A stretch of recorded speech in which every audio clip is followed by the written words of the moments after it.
Hello guys and welcome back to my channel base to big में आपका फिर से स्वागत है। तो हम लोग जो कवर अप कर रहे थे चैप्टर 7 एनसीईआरटी हिस्ट्री क्लास 6 का, उसी का आज थर्ड पार्ट हम लोग कवर करने वाले हैं। तो पिछली चैप्टर में हम लोगों ने देखा था, पिछले जो पार्ट में, कि अशोका का जो इंस्क्रिप्शन था वो मतलब उन्होंने जो इसका कलिंगा वॉर के बारे में एक इंस्क्रिप्शन में बताया था उन्होंने किस लिए उन्होंने कलिंगा वॉर छोड़ा, कलिंगा वॉर के बाद में उन्होंने क्यों वॉर करना छोड़ दिया, क्या क्या देखा था, उसके बाद उन्होंने ये फैसला लिया। ठीक है, यहाँ तक हम लोगों ने क्लियर आउट किया था। आज हम करने वाले हैं व्हाट वाज अशोकाज धम्मा। अशोका का क्या सोचना था, उनके मतलब उनका धम्मा क्या था, मतलब धर्म क्या था उनका। अशोका का धर्मा जो था वो मतलब किसी भी गॉड को मतलब पूजना या फिर कोई भी सेक्रीफाइस करना, मतलब बलि उली के बारे में, इसके बारे में उनकी मतलब बिल्कुल ना थी। ठीक है, इसमें वो इन्वॉल्व ही नहीं होता था उनके धर्मा में, ये कि नहीं भाई हम लोग कोई भी बलि वगैरह या फिर जो भी आपका मान के चलिए कोई भी गॉड को वर्शिप नहीं करना, ये सब था उनके इसमें। उन्होंने उनका कहना यह था कि जैसे कि पापा अपने बच्चों को सिखाते हैं, ठीक है, उसी तरह उनकी भी ड्यूटी है कि वो अपनी इन चीज़ों को अपने दूसरे लोगों तक पहुंचाएं। ठीक है, और ये जो टीचिंग्स थी जो बुद्धा के पास थी, वो काफ़ी चीज़ें मतलब बुद्धिज़्म से ले रखा था उन्होंने। ठीक है, तो इंस्पायर्ड थे बुद्धिज़्म से काफ़ी वो, है ना, जिसके बारे में लोग चैप्टर 6 में पढ़ा था। ठीक है, और काफ़ी ऐसे प्रॉब्लम थे जो उनको तंग करते थे, जैसे कि उनके एम्पायर में जो भी पीपल थे वो अलग अलग रिलीजन्स फॉलो करते थे, जिसके कारण से कन्फ्लिक्ट होती थी, मतलब लड़ाई झगड़ा होता था, एनिमल्स को सेक्रीफाइस किया जाता था, मारा जाता था, या फिर जो भी बोलते हैं सेक्रीफाइस, मतलब ये करता है ना, पता ही आपको सेक्रीफाइस के बारे में मैंने बताया पहले ही। ठीक है, स्लेव्स एंड सर्वेंट्स को इल ट्रीट किया जाता था, मतलब उनके साथ दुर्व्यवहार किया जाता था। ठीक है, झगड़ा लगते रहता था कि फैमिलीज़ में मतलब लड़ाई चलती थी, नाइबर्स में मतलब पास पड़ोसी में चलती थी। तो अशोका को लगा कि हाँ चलो, इन प्रॉब्लम्स, ऐसे ख़तरनाक प्रॉब्लम्स को तो इनको सॉल्व करना बहुत ज़रूरी है। तो उन्होंने कुछ ऑफिशियल्स अपॉइंट किए जो उनके धर्मा को पहुंचाएंगे इन लोगों तक। ठीक है, कि एक जगह से दूसरी जगह तक जाएंगे और इन चीज़ों को लोगों तक पहुंचाएंगे कि भाई ऐसा नहीं करो, मतलब ऐसा नहीं करना है आप में चीज़ों को, मतलब धर्म क्या है, लोगों में प्यार बांटो, लोगों से प्यार करो, किसी के नुकसान ना करो। तो ये जो लोग थे जो इन टीचिंग्स को एक जगह से दूसरी जगह ले जाते थे, अशोका की टीचिंग्स को, उनको कहा जाता था धम्मा महामत्ता। उनको कहा जाता था धम्मा महामत्ता। ठीक है, ये चीज़ याद रखिएगा, धम्मा महामत्ता।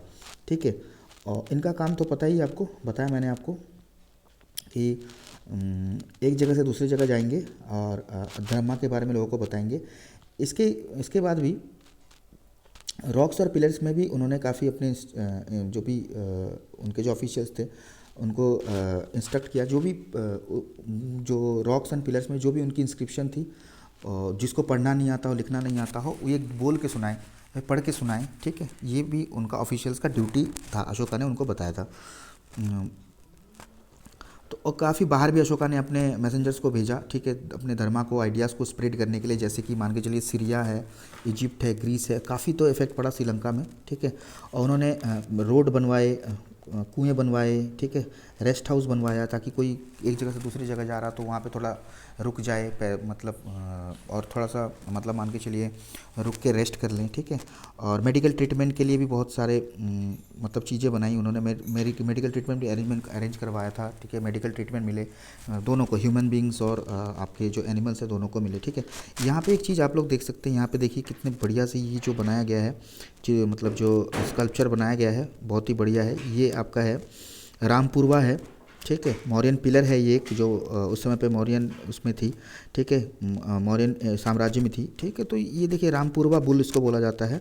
ठीक है, और ये अभी राष्ट्रपति भवन में ले जाया गया है, कि काफ़ी उस समय का देखिए स्किल, देखिए स्कल्पचर देखिए कितनी पॉलिश्ड मतलब तरीके से बनाई गई है। ठीक है, तो उनकी उस समय पे कारीगरी भी बहुत ही नायाब थी, या फिर मान के चलते हैं बहुत ही अच्छी थी। ठीक है, अब देखते हैं अशोका का जो मैसेज था क्या था। यहाँ पे बोला गया कि अशोका ने कहा था कि people perform variety of rituals. People है ना काफ़ी रिचुअल्स करते हैं, जैसे कि वो बीमार हो जाते हैं, या फिर उनके बच्चे की शादी होती है, या फिर जितने चिल्ड्रन होते हैं, या फिर कहीं घूमने जा रहे हों, तो उन्होंने कहा था कि ये सब रिचुअल जो भी हैं यूज़फुल नहीं है। ठीक है, इसके बदले में पीपल को दूसरी प्रैक्टिसेस करनी चाहिए जो कि थोड़ा अच्छा हो, फ्रूटफुल भी रहे। तो वो प्रैक्टिसेस क्या थी कि आप जेंटल रहिए स्लेव्स और सर्वेंट के साथ में। ठीक है, मतलब बहुत ही अच्छे से नर्मता से बिहेव करिए आपके जो स्लेव्स और सर्वेंट्स के साथ में। एक बड़ों को रेस्पेक्ट कीजिए। ठीक है, और हर क्रिएचर्स को प्यार से उनको मतलब प्यार बांटिए या फिर प्यार दीजिए, ठीक है। ब्राह्मण्स को गिफ्ट दीजिए, मॉन्क्स को गिफ्ट दीजिए, ठीक है। और कि अपने आप को रिलीजन को मतलब प्रेज़ करके दूसरे रिलीजन को क्रिटिसाइज़ मत करिए। इससे क्या होगा कि आप अपने रिलीजन को डिसरेस्पेक्ट कर रहे हैं, ठीक है। तो आप अगर अपने धर्म को आप क्रिटिसाइज़ नहीं कर रहे हैं, अपने धर्म को आप मतलब वैल्यू देकर दूसरे धर्म को क्रिटिसाइज़ कर रहे हैं, तो ये अपने धर्म को ही आप छोटा कर रहे हैं। मतलब इस हिसाब से मान के चलिए कि तो दूसरा बोलेगा कि यार कैसे धर्म का आदमी हमारे धर्म को क्रिटिसाइज़ कर रहा है। तो हर धर्मों को आप रेस्पेक्ट कीजिए। तो ये उनका कहना था, तो ये कुछ उनकी टीचिंग्स थी, ठीक है। तो ये आप ध्यान में रखिएगा, ओके। तो देखिए यहाँ पे नीचे कुछ स्क्रिप्ट्स हैं, ये आपके मतलब अ कहाँ लिखा गया है, ये एक अ है, अलग अलग भाषाओं में लिखा गया है अ। आर्ली ब्रह्मी है, देवनागरी हिंदी हम लोग जानते हैं, भी पढ़ते हैं, बंगाली में ऐसे लिखते हैं, मलयालम का ये अ है, तमिल का ये अ है, ठीक है। तो अलग अलग तरीके से ये बताया गया है। चलिए, तो यहाँ पे आप देखिए कि ग्रेट वॉल ऑफ चाइना है। तो कि ग्रेट वॉल ऑफ चाइना के बारे में आप जानते हैं, एम्पेरर ने इनको बनाया था कि नॉर्थन फ्रंटियर से कोई भी अटैक ना कर पाए, जो पेस्टरल पीपल्स हैं, मतलब जो चरवाहे हैं, वो इस जगह पे घुस ना पाए, इसलिए उन्होंने तो कभी मतलब ये ना कर पाए, ये जो है इन्वेड ना कर पाए, जो भी आपके जो मतलब पेस्टोरल टाइप के नौको कम्युनिटी के लोग हैं ना। तो ये वॉल है 64,000 किलोमीटर लॉन्ग है, ठीक है। काफ़ी थाउजेंड्स लोग इस पर काम किया था इन्होंने, है ना। और ब्रिक से बनाया गया है, ठीक है। और ये बीच बीच में देखिएगा, ये जो दिख रहा है आपको बीच बीच में गैपिंग्स है, ये रोड्स है, और यहाँ पे टावर्स है, काफ़ी टावर्स हैं, ठीक है। हर एक डिस्टेंस पे 100-200 मीटर के डिस्टेंस पे टावर लगा होता है, ताकि चेक आउट करे, देखे लोगों को यहाँ से कौन आ रहा है, यहाँ से कौन आ रहा है। तो कहा जाता है कि मून से भी इसको देख सकते हैं हम लोग, मून से भी ये विजिबल है, ठीक है। तो ये आप पढ़ लीजिएगा, एक बार पूरा रीडिंग कर लीजिएगा, समझ में आ जाएगा। इंपॉर्टेंट जो पॉइंट्स थे इसके बारे में मैंने कह दिया आपको, ठीक है, ग्रेट वॉल ऑफ चाइना के बारे में। तो ध्यान में रखिएगा, इमेज देख लीजिए, बहुत ही इंपॉर्टेंट हो सकता है, ठीक है। अब चलते हैं हम लोग थोड़ा सा क्वेश्चन आंसर्स एक बार देख लेते हैं, डिस्कशन कर लेते हैं, ठीक है। Make a list of the occupations of people who lived within the Mauryan empire. तो मौर्यन एम्पायर में कौन कौन रहते थे ये आपको मालूम है, ट्रेडर्स, क्राफ्ट्समैन, ठीक है, फार्मर्स, हार्डर्स, जो भी है देख लीजिएगा। अब देखते हैं यहाँ पे, देखिए officials collected dash from the area under the direct control of the ruler. जो भी एरिया डायरेक्ट कंट्रोल रूलर के अंडर में था, वो कहाँ क्या कलेक्ट करते थे, टैक्सेस, है ना, टैक्सेस, ये आंसर हो जाएगा। Royal princes often went to provinces as, royal princes को किस हिसाब से प्रोविंस में भेजा जाता था, गवर्नर्स, पढ़ा था हम लोगों ने, गवर्नर्स, ठीक है। नंबर सी देखते हैं, the Mauryan rulers tried to control dash and dash which are important transport. तो ये आपका रिवर्स एंड रोड्स कर दीजिएगा, एक में रिवर्स आ जाएगा, एक में रिवर्स और एक में रोड्स, है ना। People in forested region provide Mauryan officials with, people जो फॉरेस्ट में रहते थे वो मौर्यन पर को क्या देते थे, पता है आपको, बताया मैंने, एलिफेंट, वैक्स, टिम्बर, हानी एट्सेट्रा, जो भी है लिख दीजिएगा आप लोग, है ना। ट्रू फॉल्स देखते हैं, Ujjain was the gateway to north west. तो उज्जैन जो था गेटवे था नॉर्थ वेस्ट का, क्या ये सही है, नहीं है, ट्रू फॉल्स आप लोग एक बार पढ़ लीजिएगा, समझ में आएगा। अगर आप चाहते हैं बता दूं तो चलते हैं यहाँ पे एक बार देख लेंगे उज्जैन के बारे में, ठीक है। चलिए एक बार देख लेते हैं यहाँ पे उज्जैन के बारे में कहा गया, ठीक है। यहाँ पे है उज्जैन के बारे में हम लोग देखेंगे। तो नॉर्थ टू साउथ में है उज्जैन। तो नॉर्थ वेस्ट का गेटवे तक्षशिला था, तो ये फॉल्स है, ठीक है। नॉर्थ वेस्ट का जो गेटवे था वो तक्षशिला था, उज्जैन नहीं था। उज्जैन नॉर्थ से साउथ के बीच में जो था वो था, है ना। तो ये आपका गलत हो जाता है जी, ये आपका फॉल्स हो जाता है, ठीक है। चंद्रगुप्ता's आइडियाज़ वर रिटन डाउन अर्थशास्त्र, चंद्रगुप्ता की आइडिया नहीं, चाणक्य की आइडिया अर्थशास्त्र में लिखी थी, तो ये भी फॉल्स हो जाता है हिसाब से। Kalinga was the ancient name of Bengal, कभी नहीं उड़ीसा, है ना। कलिंगा का जो एंशिएंट नेम, उड़ीसा का एंशिएंट नेम कलिंगा है, ठीक है। और most Ashokan inscriptions are in the Brahmi script, जी ब्राह्मी स्क्रिप्ट में है, ठीक है। और प्राकृत लैंग्वेज में है, ब्राह्मी स्क्रिप्ट प्राकृत लैंग्वेज, तो ये ट्रू हो जाता है। चलिए इतना हम लोग क्लियर हो गया। What were the problems that Ashoka wanted to solve by introducing dharma. तो क्या क्या प्रॉब्लम थे पता ही आपको, लोग सैक्रिफाइसेस करते थे ना, वो एक प्रॉब्लम था फर्स्ट। पीपल क्वारल करते थे रिलीजन को लेके।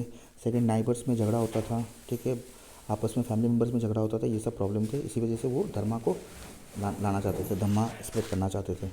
Next question, what were the means adopted by Ashoka to spread the message of dhamma, क्या क्या मीन्स थे? तो उन्होंने धम्मा महत्ता को भेजा था, जो कि कहा जाता है कि हिसाब से आपके जो मतलब मैसेंजर्स थे, मैसेंजर्स को यूज़ किया था उन्होंने फैलाने के लिए। उसके बाद इंस्क्रिप्शंस, रॉक पिलर्स, उनका यूज़ किया था, अलग अलग जगहों पे उन्होंने बनाया था। और ऑफिसर्स को ये भी उन्होंने बताया था कि जिसको पढ़ना लिखना नहीं आता उसको पढ़ के सुना दिया जाए, है ना। तो ये उनकी स्टेप्स थी। Last, what do you think slaves and servants were ill treated?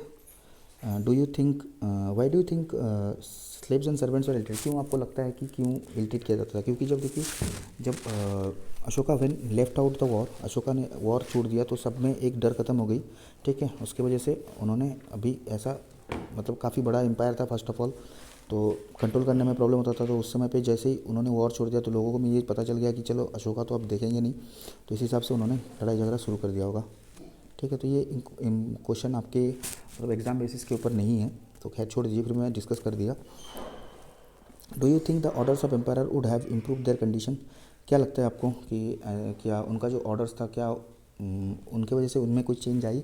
तो जैसे आपको जो भी आपका आइडिया है आप लिख के कमेंट में भेज सकते हैं, तो मैं उसको रेक्टिफाई करके या फिर जो भी आपका आंसर हो जी अपने हिसाब से आप सोच समझ के मतलब लिख सकते हैं, ठीक है, माइंड में जैसे आपका आए, ठीक है। तो काफ़ी यहाँ पे और कुछ है नहीं, ठीक है। बाकी जो क्वेश्चंस पढ़ने हैं, ठीक है। इंपॉर्टेंट ट्रेडिंग रूट्स यहाँ पे देख लीजिए, रेड से रेड वाले जो लाइन्स हैं अंडर चाइनीज़ रूलर्स कंट्रोल करते थे, यहाँ से चाइनीज़ रूलर्स जो थे ट्रेडिंग करते थे। जो ग्रीन वाले हैं कुशान्स कंट्रोल करते थे, जो चैप्टर 9 में हम लोग पढ़ेंगे, ठीक है।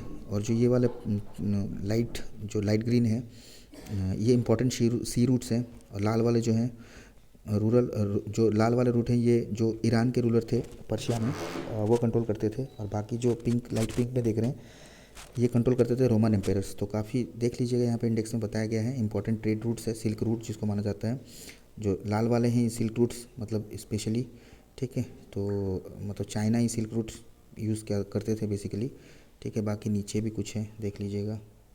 चाइनीज़ पढ़ लीजिएगा यहाँ पे। Chinese, Indian, Iranian, Arab, Greek and Roman traders participated in this exchanges. The ports along the coast of south India were important centres for the export of pepper and other spices. तो south India के ports थे वो पीपर और other spices जो भी है, हमारे पता ही इंडिया हमारा पीपर और स्पाइसेस के लिए फेमस है, ठीक है। तो आप लोग देख लीजिएगा, ठीक है। बाकी ये कुछ कॉइन्स हैं, कॉइन्स के बारे में आप लोग पढ़ लीजिएगा, ठीक है। देखिए ये इंडो ग्रीक कॉइन है, तो इसके बारे में आपको यहाँ मिल जाएगा। और बाकी कुशान कॉइन है, ये इसके बारे में मिल जाएगा, ठीक है। बाकी शाका कॉइन है, यहाँ मिल जाएगा। बाकी सतवाहना कॉइन है, यहाँ पे इसके बारे में देखने को मिल जाएगा, आपको पढ़ लीजिएगा, क्लियर आउट हो जाएगा। और बाकी इसके रिगार्डिंग मैं आपको शॉर्ट वीडियोस में अपडेट देता रहूँगा, ठीक है। जैसे चैप्टर ये सीरीज़ ख़त्म हो जाती है तो जो भी इंपॉर्टेंट पॉइंट्स है वो फिर दोबारा मैं शॉर्ट वीडियोस करके आप तक पहुँचाते रहूँगा, ठीक है। और कुछ क्विजेज़ भी क्रिएट करता रहूँगा, तो उसको आप लोग एक बार देखते रहिएगा या फिर पढ़ते रहिएगा, उसको सॉल्व मतलब आंसर देते रहिएगा, तो आपको रिमाइंडर आता रहेगा, ठीक है। तो आज के लिए इतना ही, और इसी के साथ हमारा ये चैप्टर ख़त्म होता है। Hope that you like the video, ठीक है। बाकी सब मैंने बता दिया आपको, जो इम्पोर्टेंट इस चैप्टर से आने वाले हैं चीज़ जहाँ से, तो वो मैंने बता दिया आपको कैसे क्या करना है, ठीक है। बाकी आप अगर वीडियो आपको पसंद है तो लाइक ज़रूर कीजिए, दोस्तों के साथ शेयर कीजिए, चैनल को सब्सक्राइब कीजिए, ताकि और अच्छे कंटेंट आपके पास ला पाऊँ, कॉन्फिडेंस बिल्ड होता रहे। सो बहुत बहुत धन्यवाद, थैंक यू, जय हिंद।